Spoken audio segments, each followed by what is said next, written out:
আসসালামু আলাইকুম। আজকে একটা বিষয়ে আপনাদের সাথে কথা বলতে চলে আসলাম। সেটা হচ্ছে যে উত্তরাতে কিছু ফলের দোকান আছে।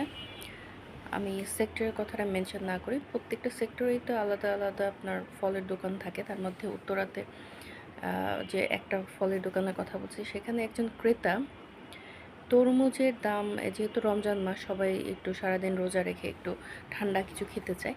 তো সেই অনুযায়ী একজন ক্রেতা তরমুজের দাম মনে হয় কম বলেছিল। সেই জন্য বিক্রেতা ৬ জন তাকে পিটিয়েছে। আপনি চিন্তা করেন একজন আপনি বিক্রেতা, ক্রেতা তো আপনাকে বলবেই স্বাভাবিক। আপনাকে যা ইচ্ছা তাই বলুক। কিন্তু তাই বলে তো আপনি সেখানে রিঅ্যাক্ট করতে পারবেন না। মানে এখন অবস্থাটা কত ভয়ংকর দেখেন। পিটিয়েছে এবং পরবর্তীতে পুলিশ এসে ওই ৬ জনকে ধরে নিয়ে গেছে। এখন আপনি চিন্তা করেন যে এখন আমাদের দেশের যে অবস্থা, তো আপনি যদি বাইরে যেয়ে কোনো দোকানদারের সাথে দামাদামি করেন, সেক্ষেত্রেও আপনাকে বুঝে শুনে দামাদামি করতে হবে। আদারওয়াইজ যেকোনো বিপদ যেকোনো সময় ঘটে যেতে পারে। মানে মানুষের এখন মানে ধৈর্যের সীমা এমন একটা পর্যায়ে চলে গেছে যে কেউ কাউকে ছাড় দিতে চায় না। আপনি বিক্রেতা, আপনি ব্যবসা করার জন্যই তো বসেছেন। একজন ক্রেতা সে কিনবে, তারপরেই তো আপনার ব্যবসাটা চলবে। সে কম বলতেই পারে। আপনার না পোষালে আপনি না করবেন, দিবেন না। কিন্তু তাই বলে আপনি তাকে পিটাবেন কেন? কী কারণে পিটাবেন? এটা তো আপনার কোনো রাইট নাই। সেদিন দেখলাম যে স্টার কাবাবে এরকম একটা ঘটনা ঘটেছে।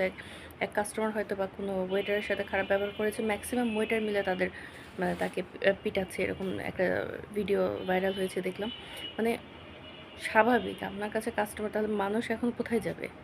এখন তো বিক্রেতা বলেন বা রেস্টুরেন্ট বলেন, এখানে যেতে হলেও অনেক চিন্তা ভাবনা করে যেতে হবে। আদারওয়াইজ বা কথা বলতে হবে, না হলে হয়তোবা যেকোনো দুর্ঘটনা ঘটে যেতে পারবে।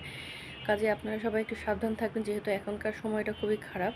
আর সামনে ঈদ, সবারই মাথা গরম। তাছাড়া সহনশীল থাকাটা ভালো। যে বিক্রেতারা তো স্বাভাবিক বিক্রি করার জন্য এবং ক্রেতারা তো কেনার জন্যই যাবে। তাই বলে সেখানে মারামারি বা সেখানে এমন কোনো সিচুয়েশন ক্রিয়েট করা উচিত না যেটাতে ম্যাক্সিমাম জনগণ বা ম্যাক্সিমাম ক্রেতারা আগ্রহ হারিয়ে ফেলে বা তারা নেগেটিভ কোনো কথা বলে বা তারা কোনো বাজে পর্যায়ে চলে যায় যে এগুলো নিয়ে কথা বলতে শুরু করে। আমার মনে হয় সেক্ষেত্রে একটু সহনশীল থাকা উচিত। সবারই সহনশীল থাকা উচিত। আপনার না পোষালে আপনি না দিবেন।